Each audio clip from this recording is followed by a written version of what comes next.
I'll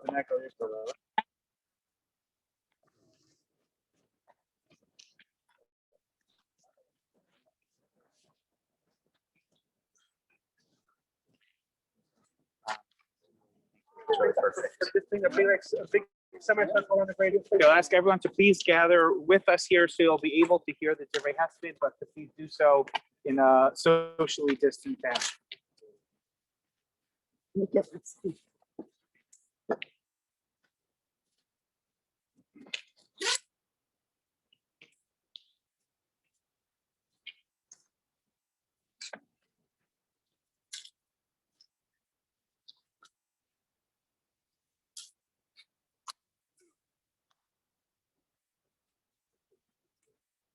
As you all know, we're gathered here this afternoon.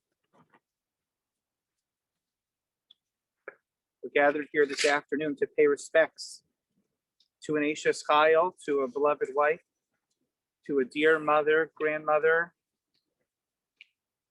aunt, friend, and longtime congregant and community member here at our Riverdale Jewish Center, Mrs. Greta Wimpfheimer, Rachel Baskershon Sprinza. Today's program, today's service is limited because of COVID restrictions, both in terms of those who wish they could be here but can't. And also, we take a moment to acknowledge the many members of the family and friends and people whose lives she touched that are with us participating remotely on Zoom. Our service will go as follows today. We'll begin with the recitation of a chapter of Tehillim that'll be recited by George, and then we'll hear words of eulogy from Miriam and from Anna, and then we'll conclude with a Kel Mali Rachamim, and that'll conclude the liturgical part of our service, and as well the virtual part for those who are participating online. And after we conclude the first portion of our service, then we'll continue with the burial exclusively for those who are here in person. George.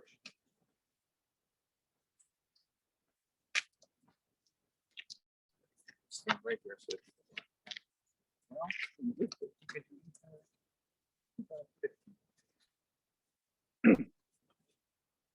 Mizmor David, Adonai, Vida Gorba Alecha, V'yitzkon B'har Kadshecha, Olech, Amim Ufoel Tzedek, V'dover Emes Bilolo. Lo Ragal Al Lishono, Lo Achalari Ehu Ra'a, V'cherpa, Lo Nasa Al Krovo. Nivzeh Be'inav Nim'as, Ve'esyirei Adonai Yechabed. Nishba L'hora V'lo Yamir.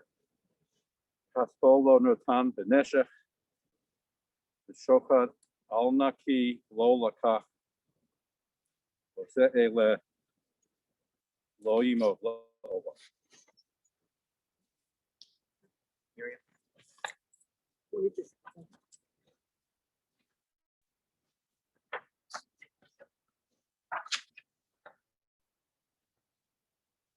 I'm going to take off my glasses. Sure. Stand over here with me. You're putting this okay. Should I take off my glasses?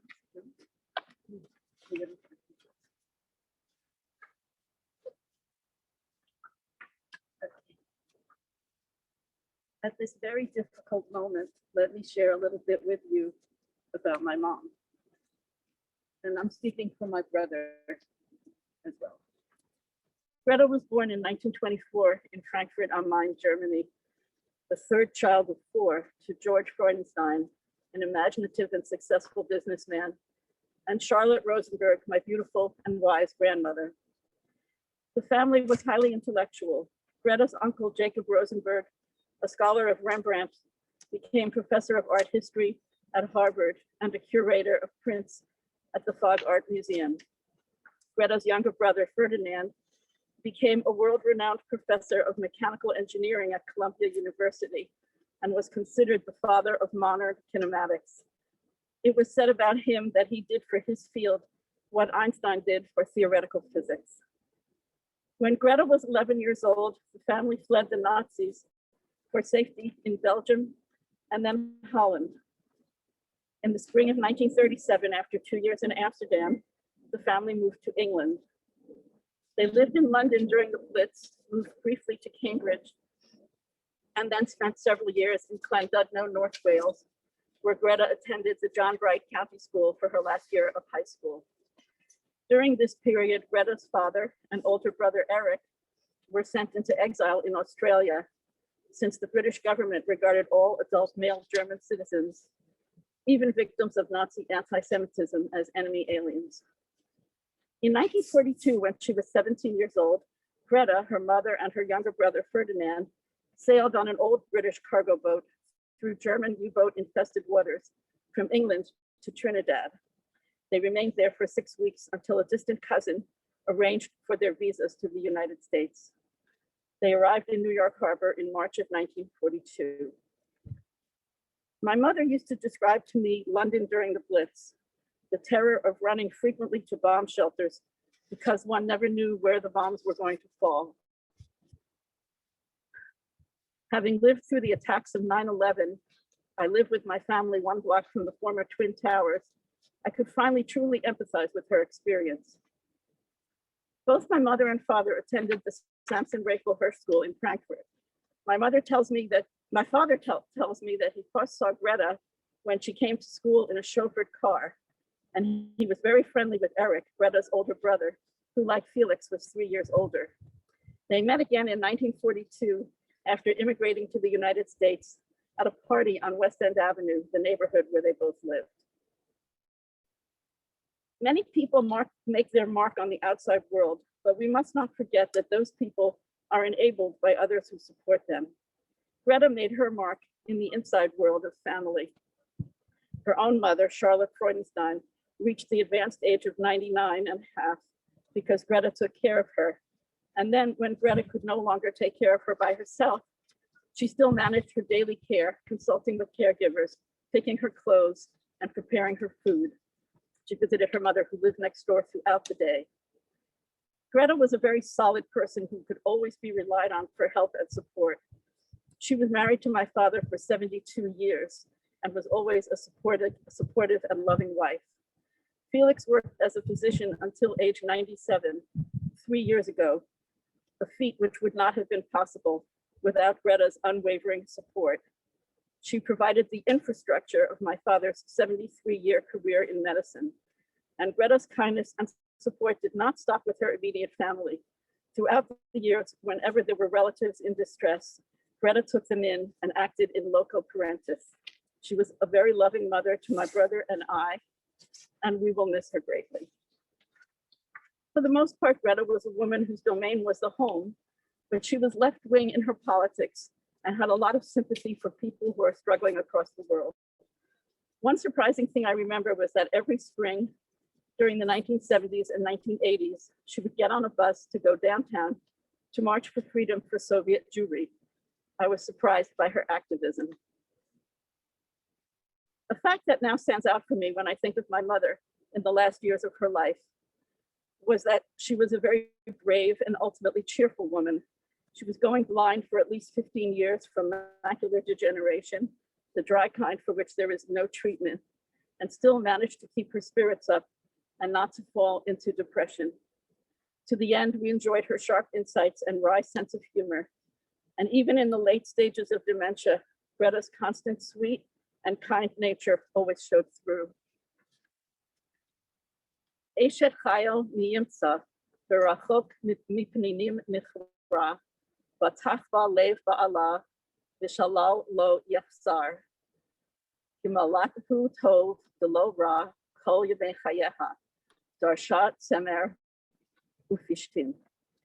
A woman of valor who can find, she is more precious than corals. Her husband places his trust in her and profits only thereby. She brings him good, not harm, all the days of her life.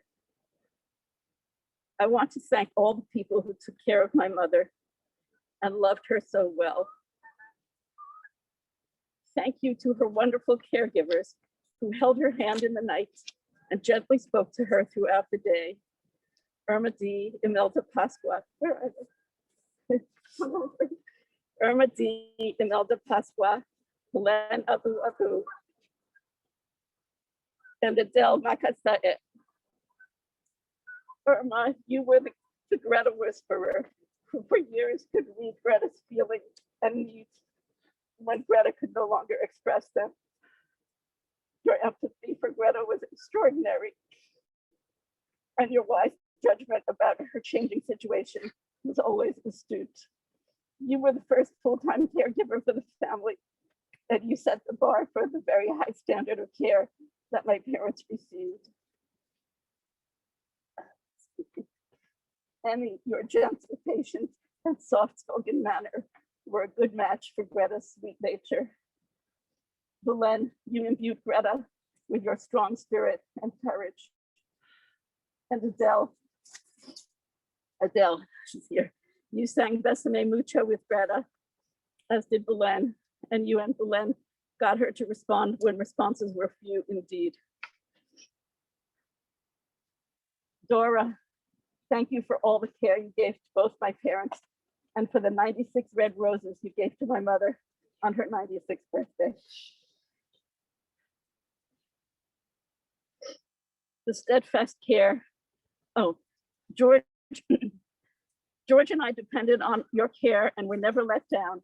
Even Irma and Belen, when you had to stay for weeks in a row without a break because of the pandemic. The steadfast care that all of you provided was an invaluable gift for which George and I will be grateful for the rest of our lives. My mother would not have reached the advanced age of 96 and a half without your unceasing love and care.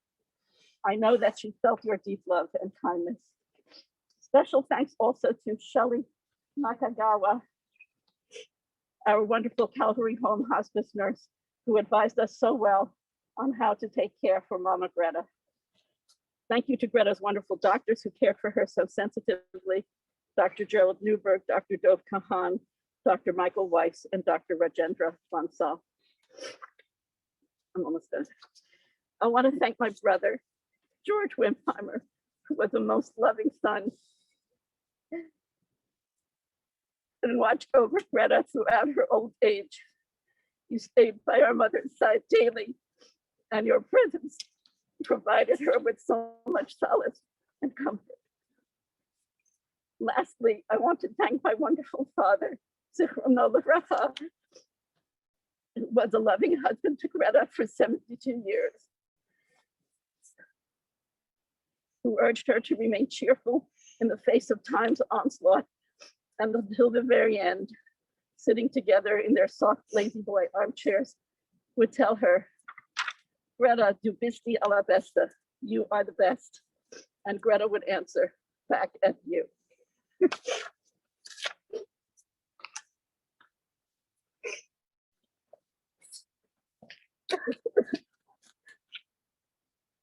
I'm Greta's granddaughter, Anna, and I just wanted to add a few words to my mother's wonderful speech.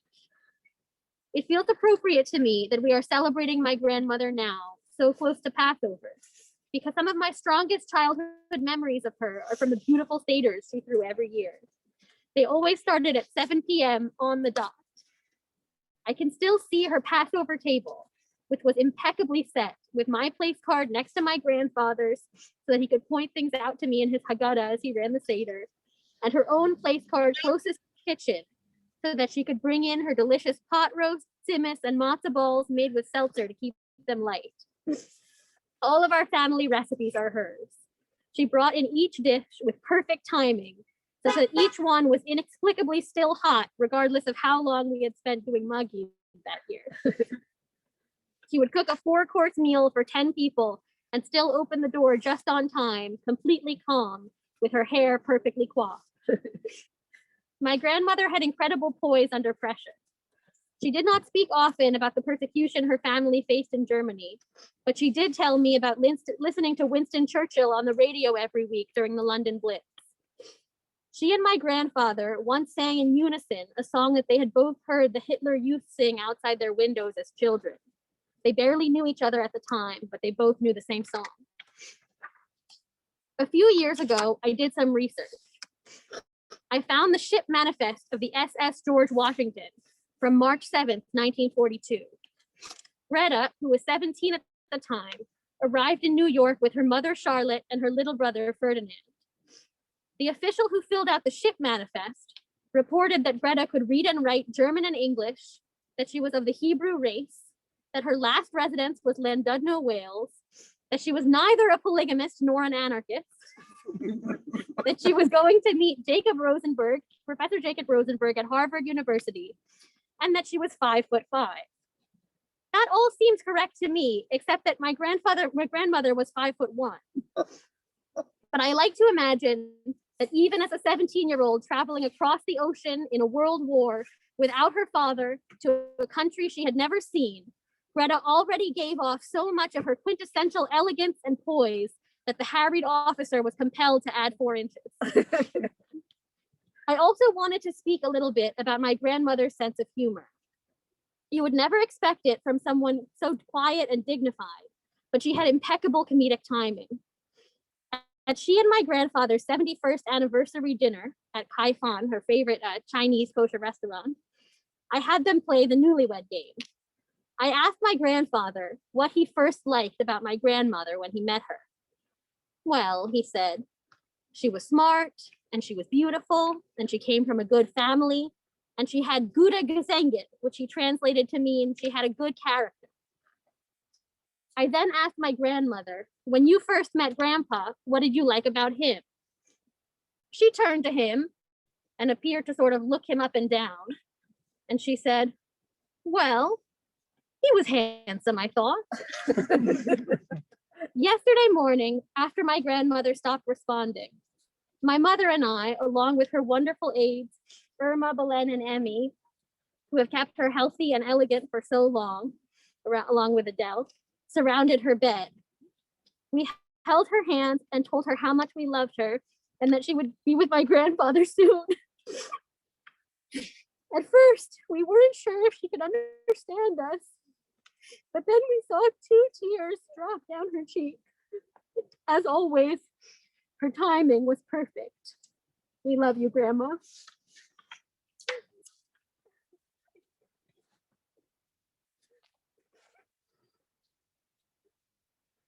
I think it would be difficult for anyone to follow such a beautiful tribute to a mother and grandmother. That's especially true for me, who never had the privilege to know Greta personally. But if you'll permit me just one personal comment before I continue.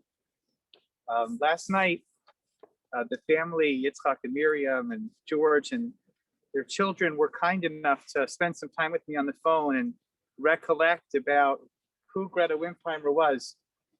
And they shared a lot about where she came from, some of the things you heard today, and more. And they did such a beautiful job of conveying the depth of character, the complexity of who she was, the simplicity and the sophistication of the special person that she was in their lives. I felt like part of the family. And part of the reason I felt that way is because my grandfather came from Bad Wimpf in Germany. Maybe distantly related. We could confirm that another time. But more importantly, if you'll permit me, my grandfather, who passed away from COVID last year on Pesach, is buried just a few rows from here. And it feels like family, even with a stranger. And that's part of the remarkable history and connectivity that we have as Jews. And I feel that very much today. Greta Wimpfheimer, as you heard, was a student at the Samson Raphael Hirsch School.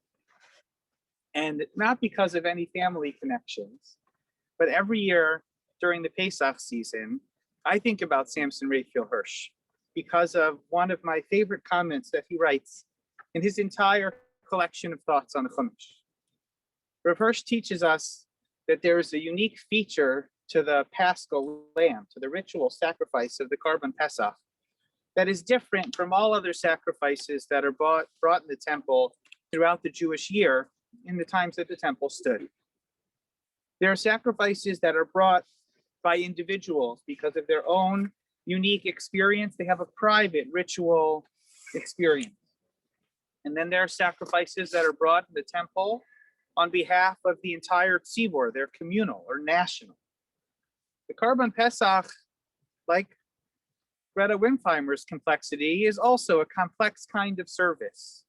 It is personal and national, but primarily it is familial. Sel Leveit Avot Sel Avayit, as we read every year, the Karban Pesach is brought by family, extended families perhaps, but by families, not individuals, not nations, but each home. And it's eaten in the home, together with the family. Why is that the case, says Rav Hirsch? Why is it essential that the sacrifice of Pesach be brought by the family as opposed to the nation? And he says because the key to Jewish survival in that story in Jewish history, which is the key to Jewish survival throughout Jewish history, is the connectivity of family. The book of Exodus begins by telling us that these are the names of the Israelites that went down to Egypt. Ish ubeito ba'u. They came down as family units. And it's true that by the time the Exodus happened, they were a nation. That is true. But the key to their survival was not national, it was familial. Greta Wimpfheimer was an Eshet Chayil, and not in the cliche kind of way. She was, it's as if King Solomon wrote these words for her. Her support for her husband and his career is legendary. Members of our community have been reaching out to me since they heard the news to share fond memories of the kind of dignified person that she was, her support of her husband, and her love for her family. Her compassion for the rest of the Jewish people, her compassion and pride for her children and grandchildren were the kind of thing that they can bring to life if you just give them a few minutes to share. And that is the kind of legacy that any person would want to give. We stand beside the kever of her beloved husband, Felix Wimpfheimer. Ish tzaddik tamim haya b'dorosav esa elokim hitalef. What a beautiful choice of description for a family that cherished his legacy.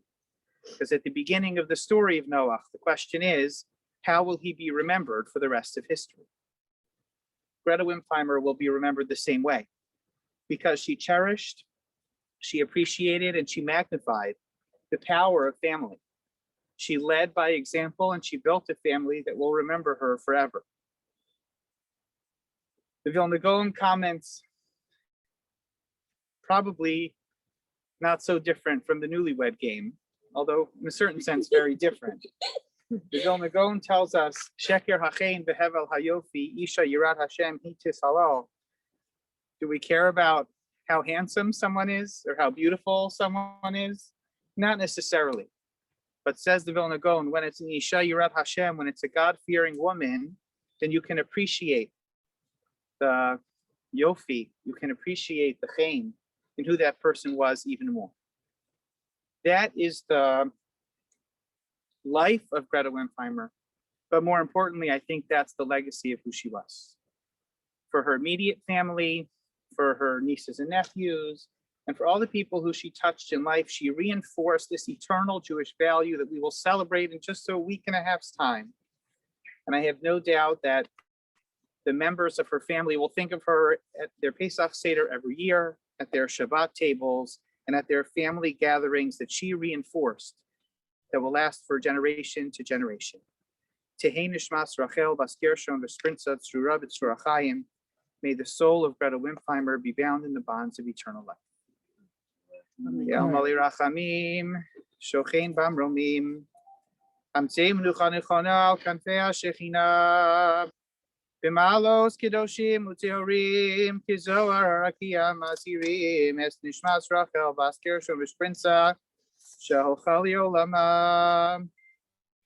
Favor Shanach Mispalalim, Biaras Karas Nishmasa, Bigane Dente Menuchasa. Lachein Balarachamim, Yastireha B'Seser Kenafav Liolamim, V'Yitzror B'Tzorah Chayim Es Nishmasa, Adonai hu nachalasa, v'sanuach v'shalom al mishkava, v'nomar amen. Amen. At this time, we want to thank those who are participating with us virtually. Your support of the family and your virtual presence here is very meaningful to each and every one of them.